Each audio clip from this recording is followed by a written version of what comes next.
السلام عليكم ورحمة الله وبركاته.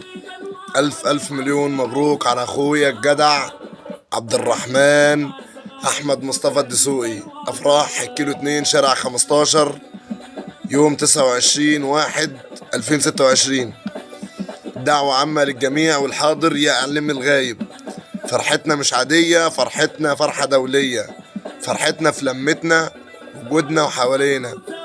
اظبط ساعتك من دلوقتي واستنى الزلزال الكبير. افتكر من بداية الحوار ان العريس مش عايز يسمع منك اي اعذار. عزمك وهيشوفك وماليش دعوة بظروفك. اركب مواصلاتك وهو جاهز في انبساطك، ولو وراك مشوار اجله، ولو عندك محل معلش اقفله.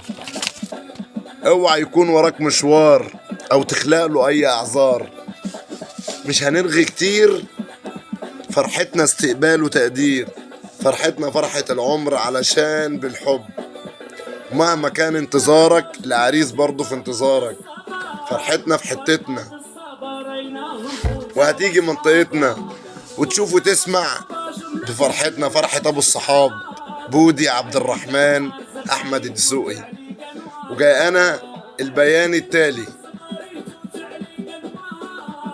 تحت رعاية الصحاب هام وعاجل. قررنا نجيب عطلة رسمية من رئاسة الجمهورية وناخد موافقة من وزارة الداخلية، وعملنا عطلة للموظفين من كل المصالح الحكومية علشان فرحة العمر. الدمار النووي خيال، والجديد عندنا هتلاقيه في شارع 15 في الكيلو 2. تحية من القلب للأهل والأقارب والأصحاب.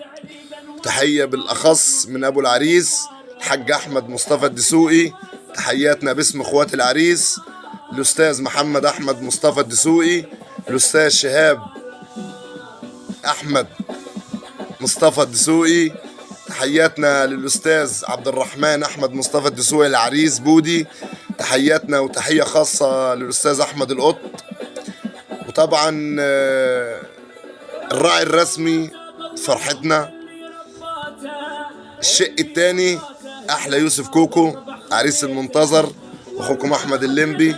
انتظرونا ان شاء الله الحفل الساهر يحييه الفنان المتألق والنجم الشاب الصاعد استاذ حميد ابو العبيدي. طبعا الاداره والشباش المعروف بابا المجال الاستاذ فتحي جربوع. وان شاء الله العازف الشاطر ماني بوشلاط، وحدة صوت بني. وان شاء الله استنونا كل خيال.